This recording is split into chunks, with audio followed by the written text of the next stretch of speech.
Hi friends, welcome back to my channel Jaya Hegade Kannada YouTube channel. ನಾನು ಜಯ.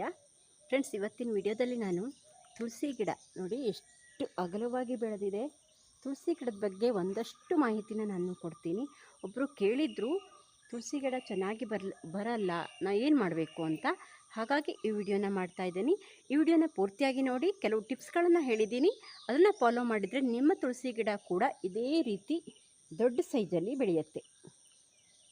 ನೀವು ನನ್ನ ಚಾನಲ್ಗೆ ಹೊಸಬರಾದರೆ ಅಂದರೆ ಸಬ್ಸ್ಕ್ರೈಬ್ ಮಾಡದೆ ವಿಡಿಯೋನ ನೋಡ್ತಾ ಇದ್ದರೆ ಸಬ್ಸ್ಕ್ರೈಬ್ ಮಾಡಿಕೊಂಡು ಪಕ್ಕದಲ್ಲಿರೋ ಬೆಲ್ಲೈಕನ್ ಕ್ಲಿಕ್ ಮಾಡಿ ಆಲ್ ಅಂತ ಸೆಲೆಕ್ಟ್ ಮಾಡಿಕೊಂಡ್ರೆ ನಾನು ಹಾಕೋ ಎಲ್ಲ ವಿಡಿಯೋದ ನೋಟಿಫಿಕೇಷನ್ ನಿಮಗೆ ಬರುತ್ತೆ.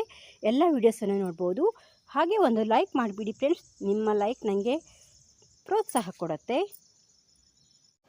ನೋಡಿ, ಈ ಗಿಡ ಇಷ್ಟೊಂದು ಅಗಲವಾಗಿ ಬೆಳೆದಿದೆ ಮತ್ತು ಹೆಲ್ದಿಯಾಗಿ ಇದೆ. ಇದು ಹೀಗಾಗಲಿಕ್ಕೆ ಕಾರಣ ಏನು ಅನ್ನೋದನ್ನು ಈ ವಿಡಿಯೋದಲ್ಲಿ ಪೂರ್ತಿಯಾಗಿ ಹೇಳಿದ್ದೀನಿ.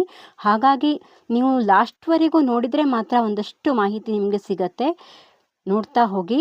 ಇದು ನೆಲದಲ್ಲಿರುವಂಥ ಗಿಡ. ಹಾಗೆ ಇದು ಗುಲಾಬಿ ಗಿಡದ ಸೈಡಲ್ಲಿ ಇದೆ. ಹಾಗಾಗಿ ಇಷ್ಟೊಂದು ಚೆನ್ನಾಗಾಗಿದೆ ಅಂತ ಹೇಳ್ತೀನಿ. ಅದು ಹೇಗೆ ಆಗಿದೆ ಅಂತ ಈ ವಿಡಿಯೋದಲ್ಲಿ ಹೇಳ್ತಾ ಇರ್ತೀನಿ, ನೋಡ್ತಾ ಹೋಗಿ. ತುಳಸಿ ಗಿಡಕ್ಕೆ ಯಾವಾಗಲೂ ನೀರು ಬಸಿದು ಹೋಗುವಂಥ ಮಣ್ಣಾಗಿರಬೇಕು. ಇರಬೇಕು. ಮರಳು ಮಿಶ್ರಿತ ಮಣ್ಣಾಗಿರಬೇಕು. ಆ ರೀತಿ ಮಣ್ಣಲ್ಲಿ ಈ ಗಿಡ ತುಂಬ ಚೆನ್ನಾಗಿ ಬರುತ್ತೆ. ನಮ್ಮ ಕಡೆ ಮಳೆಗಾಲದಲ್ಲಿ ತುಂಬ ಮಳೆ ಬರುತ್ತೆ, ಆದರೂ ಕೂಡ ಈ ಗಿಡ ಸತ್ತಿಲ್ಲ. ಅದು ಇಷ್ಟೊಂದು ಚೆನ್ನಾಗಾಗಿದೆ ಅನ್ನೋ ಕಾರಣ ಏನು ಅಂದರೆ, ಯಾಕಂದರೆ ಇದು ನೀರು ಬಸಿದು ಹೋಗುವಂಥ ಜಾಗದಲ್ಲಿದೆ. ನೀವು ನೋಡಿರ್ಬೋದು ಇಲ್ಲಿ. ಮತ್ತು ನಾನು ಅದಕ್ಕೆ ಮಲ್ಚಿಂಗ್ ಕೂಡ ಮಾಡಿಕೊಟ್ಟಿದ್ದೆ. ಅಂದರೆ ನೀರು ಅದ್ರ ಒಳಗಡೆ ಸ್ವಲ್ಪ ನೀರು ಬಿದ್ದರೂ ಕೂಡ ಒಳಗಡೆ ಹೋಗಬಾರ್ದು, ಪಾಸಾಗಿ ಹೋಗಬೇಕು ಅಂತ. ಆ ರೀತಿ ಇದ್ದರೆ ಗಿಡ ತುಂಬ ಚೆನ್ನಾಗಿ ಬರುತ್ತೆ. ಮತ್ತು ಇಲ್ಲಿ ನೋಡಿ, ಮಣ್ಣು ನಾವು ಯಾವುದೇ ಪಾಟಲ್ಲಾದರೆ ನೆಡಬೇಕಾದ್ರೆ ತುಂಬ ದೊಡ್ಡ ಪಾಟನ್ನೇ ತೊಗೋಬೇಕಾಗತ್ತೆ. ಯಾಕಂದರೆ ಇದು ಮಣ್ಣು ತುಂಬ ಬೇಕಾಗತ್ತೆ ಈ ಗಿಡಕ್ಕೆ. ತುಂಬ ಅಗಲವಾಗಿ ಬೇರು ಹೋಗುತ್ತೆ. ಮತ್ತು ನೋಡಿ, ಇಷ್ಟೊಂದು ಅಗಲವಾಗಿ ಬೆಳೆಯೋ ಗಿಡಕ್ಕೆ ಅಷ್ಟೇ ಮಣ್ಣು ಬೇಕಾಗತ್ತೆ. ಹಾಗಾಗಿ ನಾವು ದೊಡ್ಡ ಸೈಜ್ ಪಾಟನ್ನು ತಗೊಂಡು ಅದಕ್ಕೆ ಮಣ್ಣು ಮತ್ತು ಪಾಟಿಂಗ್ ಮಿಕ್ಸ್ನ ಹುಡಿಯಾಗಿರುವಂಥ ಮಣ್ಣನ್ನು ತಗೊಂಡು ಗಿಡವನ್ನು ನೆಟ್ಟಾಗ ತುಂಬ ಅಗಲವಾಗಿ ಬೆಳೆಯುತ್ತೆ. ಇದು ಮೊದಲನೇದಾಗಿ. ಮತ್ತು ಎರಡನೇದು ನೋಡಿ, ಇಲ್ಲಿ ಬಿಸಿಲು ತುಂಬ ಚೆನ್ನಾಗಿ ಬಿಸಿಲು ಬರುತ್ತೆ ಈ ಗಿಡಕ್ಕೆ. ಇಲ್ಲಿ ಯಾವುದೇ ರೀತಿ ನೆರಳು ಕೂಡ ಇಲ್ಲ.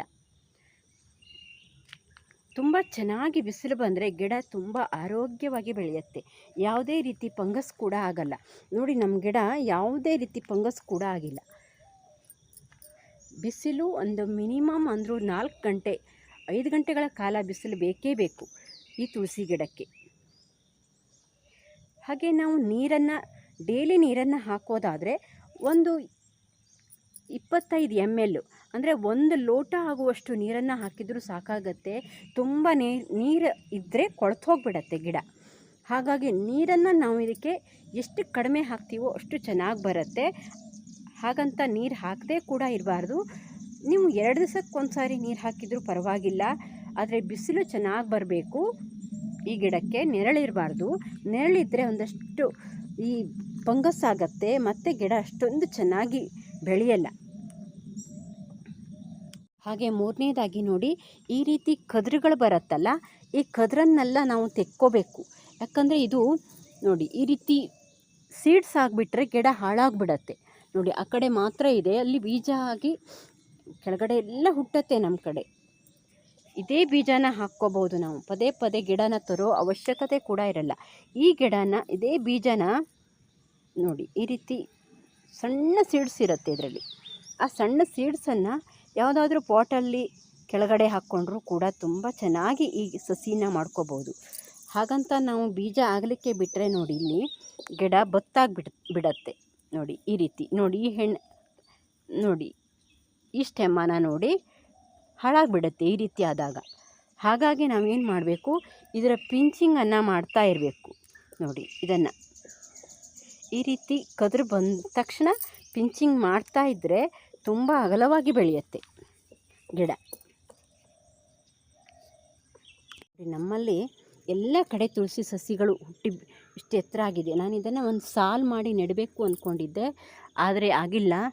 ನೋಡಿ, ಈ ರೀತಿ ಕದ್ರನ್ನೆಲ್ಲ ತೆಗೆದ್ರೆ ತುಂಬ ಚೆನ್ನಾಗಿ ಗಿಡ ಬರುತ್ತೆ, ಬುಷಿಯಾಗಿ ಬರುತ್ತೆ ಗಿಡ. ನೋಡಿ, ನೆಲದಲ್ಲಿ ಎಲ್ಲಿ ಬೇಕೋ ಅಲ್ಲಿ ನಮ್ಮಲ್ಲಿ ಆಗತ್ತೆ ಗಿಡಗಳು.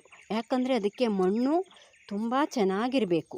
ಅಂದರೆ ಎಷ್ಟು ಹೆಚ್ಚು ಮಣ್ಣನ್ನು ಹಾಕಿ ನೀವು ಬೆಳೆಸ್ತೀರೋ ಅಷ್ಟು ಗಿಡ ಚೆನ್ನಾಗಾಗತ್ತೆ. ಪಾಟಿಂಗ್ ಮಿಕ್ಸನ್ನು ಎಷ್ಟು ಹಾಕ್ತೀರೋ ಅಷ್ಟು. ನೀವು ಇದಕ್ಕೆ ಭತ್ತದ ಹೊಟ್ಟು ಮತ್ತು ಗೊಬ್ಬರ, ಮಣ್ಣು, ಇದನ್ನು 1 ಪಾರ್ಟ್ ಮಣ್ಣನ್ನು ತಗೊಂಡ್ರೆ 1/4 ಪಾರ್ಟ್ ಭತ್ತದ ಹೊಟ್ಟು, 1/4 ಪಾರ್ಟ್ ಗೊಬ್ಬರ ಮತ್ತು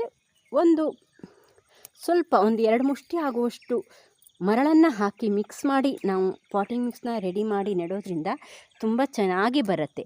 ಇಲ್ಲಿ ನಮ್ಮಲ್ಲಿ ಒಂದು ರೀತಿ ಮರಳು ಮಿಶ್ರಿತ ಮಣ್ಣಾಗಿರೋದ್ರಿಂದ ಗಿಡ ಚೆನ್ನಾಗಿ ಬಂದಿದೆ. ನೋಡಿ ಎಷ್ಟು ಬುಷಿಯಾಗಿ ಬಂದಿದೆ ಅಂತ.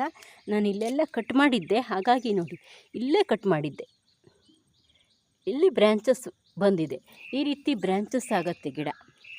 ಹಾಗೆ ಕಟ್ ಮಾಡ್ತಾ ಬಂದರೆ ನೋಡಿ, ಈ ರೀತಿ ಬೀಜ ಆಗಲಿಕ್ಕೆ ಬಿಟ್ಟರೆ ಗಿಡ ಬೇಗ ಹಾಳಾಗಿಬಿಡತ್ತೆ. ಹಾಗೆ ನಾವು ಈ ಸೀಡ್ಸನ್ನು ಕೊಯ್ದು ಒಣಗಿದೆಯಲ್ಲ ನೋಡಿ, ಈ ರೀತಿ ಆಗಿದೆ.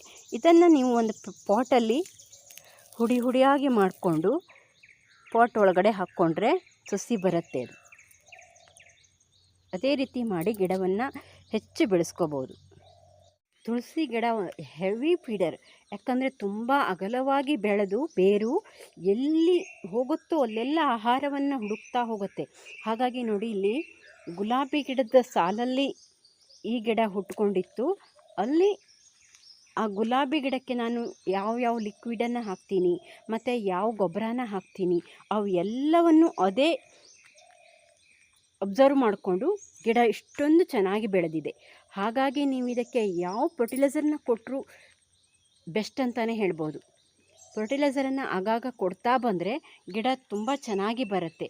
ನಮ್ಮ ಹಳ್ಳಿ ಕಡೆ ಅಂದರೆ ಹೊಸ ಮಣ್ಣಲ್ಲಿ ಅದು ಬೆಳೆಯುತ್ತೆ, ಹಾಗಾಗಿ ಅದು ತುಂಬ ಚೆನ್ನಾಗಿ ಬರುತ್ತೆ ಗಿಡಗಳು.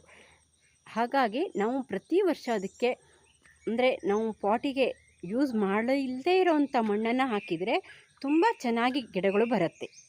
ಮತ್ತು ಇದಕ್ಕೆ ರೋಗ ಅಂದರೆ ಒಂದು ರೀತಿ ಬಿಳಿ ಎಲೆಗಳ ಥರ ಆಗುತ್ತೆ. ನಂದು ಯಾವುದೂ ಹಾಗಾಗಿಲ್ಲ, ತೋರಿಸೋಣ ಅಂದರೆ. ಇಲ್ಲ, ಕೆಲವು ಮೂರ್ಟು ರೋಗ ಆಗುತ್ತೆ.